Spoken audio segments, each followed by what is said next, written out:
Real pleasure to be here. I'm the Executive Vice President for our Programming and Strategy at the Atlantic Council, and I want to begin by thanking our host, to thank Yanis Urbanovic for convening us here in Riga, as well as for our other Latvian host, Mr. Mayor. Thank you for the incredible hospitality and beauty of this city. We're delighted to be joined by Mr. Minister as well, and our good friend Andres Pildagovic.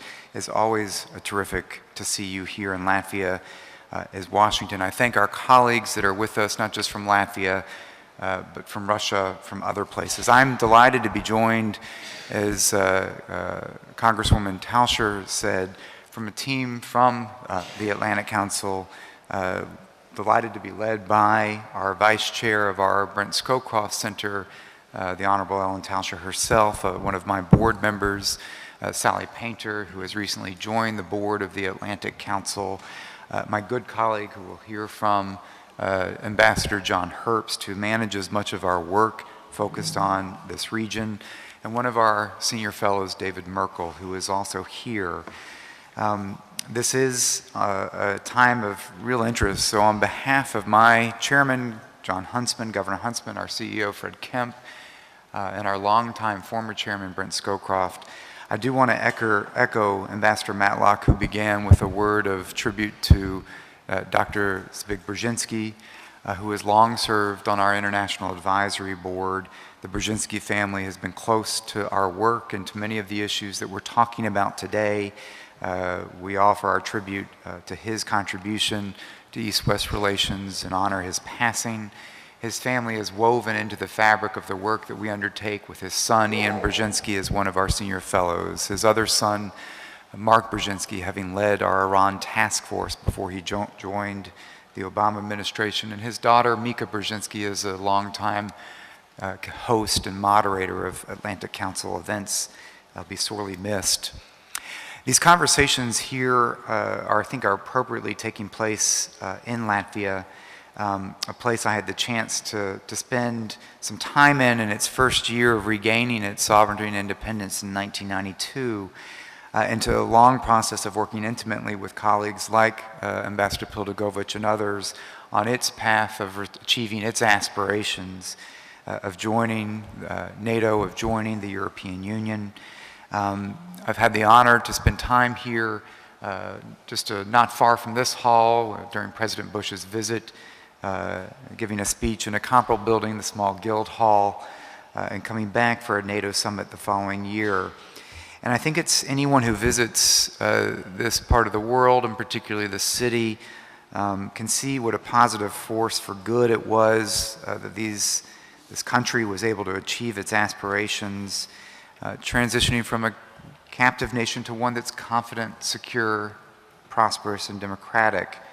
And so we're here today against the backdrop, as our other speakers have said, of real challenging times. Perhaps a low point in U.S.-Russian relations in particular. It's not easy. It's not easy to talk about these issues or to even be in these conversations, but I think that's why we are here.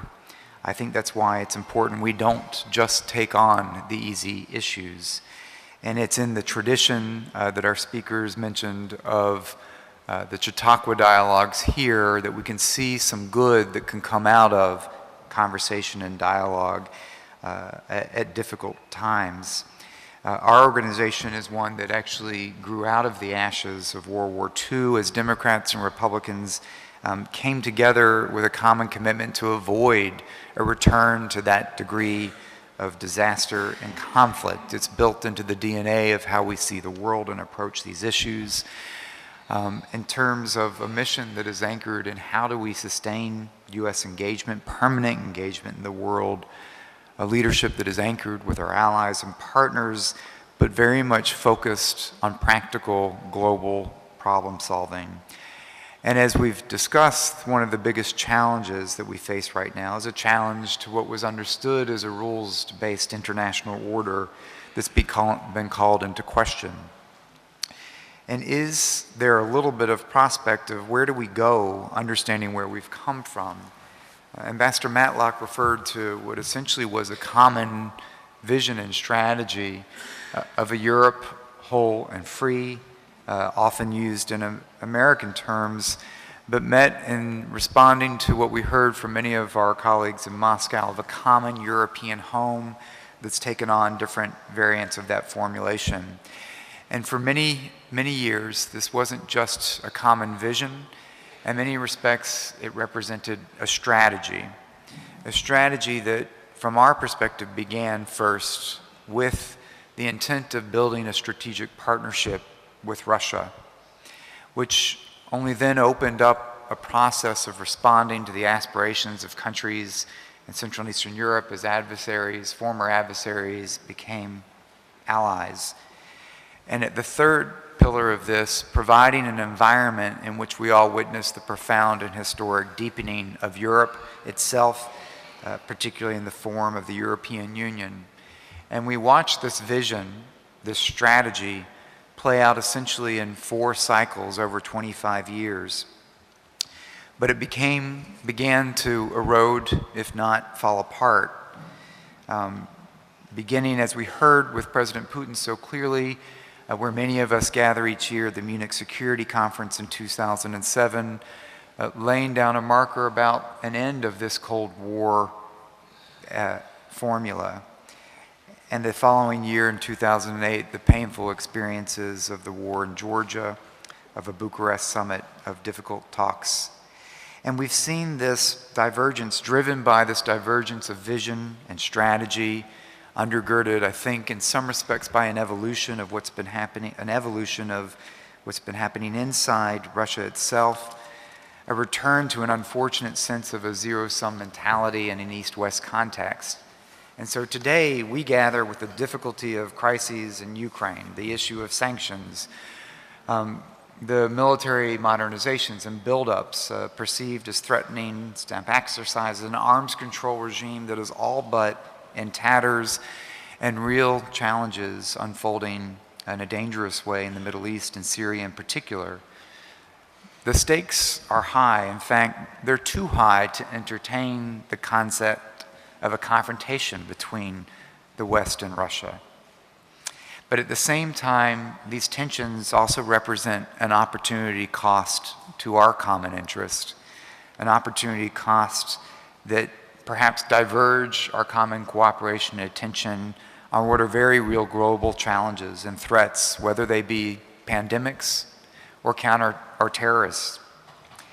And so how do we rebuild a sense with a problem-solving ethos against the backdrop of what Congressman Tauscher noted is a transition in Washington, which is not just a point in time of a transition. This will be a longer-term process of transition that frankly is characterized by countervailing forces of certain aspirations for exploration of a partnership of common interest, a strategic partnership, and a clarity of commitment to a reinvestment in military investment in the United States, and a president who has just spent time with NATO allies urging that we not just meet our minimum threshold of 2%, but pushing to see us reach beyond that. So we find ourselves in an official way with growing skepticism of what we're talking about in our Congress, among our public, that will impose, I think, limitations on any administration. And I think that's why it's important to figure out how we have conversations like we're having today without ignoring differences that do divide us. How do we search for the common ground to reduce tensions, to begin the process of importantly rebuilding trust and respect? And I applaud, we've heard from Igor Jorgens about the beginnings of that common agenda, whether practical matters of deconfliction in places like Syria or the Baltic Sea, to an arms control regime that we all have a common interest in seeing modernized and continued, to the common scourge that we face from counterterrorism, counter-narcotics, to the reality of our nations confronting the impact and the implications of the rise of Asia, China in particular tensions unfolding and the Korean Peninsula, and to a Middle East whose 4 civil wars are not just wars in the Middle East, but are wars of the Middle East impacting the rest of the world, against the backdrop, I think, of what we have very important common stakes in, driven home by the message from the Minister of Transportation, the future of a global economic set of relationships, global economic governance, where there should be common interests. Against the backdrop of challenges, we've made progress before. I'm proud to have joined Ellen Tauscher in her effort as she stepped out of government to really explore how we transition from what had been such an unhealthy paradigm of mutually assured destruction to one of mutual assured stability. I'm proud that at the time of the height of Ukraine crises, we could put researchers together working with our colleagues from Mr. Dinkins and MMO on what are long-term global trends that affect our countries and what does that mean for the decisions that we're taking today. So I think we want to be able to think through how we map out some of these interests. I think we also know that oftentimes the reality is that our nations are driven by the interests that drive their outlook in the world. But the progress on the common agenda, regardless of where we're coming from, is also the product of individuals and relationships of trust, understanding that those relationships require risk-taking in our own political context at times, but for a greater good. And I think it's this agenda with respect and confidence, but also a healthy dose of pragmatism and modesty that we seek some of these building blocks here in Riga today. I'm looking forward to our conversation. I thank our hosts for creating this forum, this venue to bring us together. And I welcome the challenge that we face of how to roll up our sleeves and build out a way to take forward a conversation, not just formally around a table today in this gorgeous hall, but to put our teams to work on the building blocks of how we begin to think about the relationship between the West and Russia. When we know many of those official channels through NATO, through the EU, through our bilateral channels, will be hamstrung to some degree. How do we face this challenge modestly, but understand that there is a potential opportunity, if not a responsibility, in front of us? Thank you.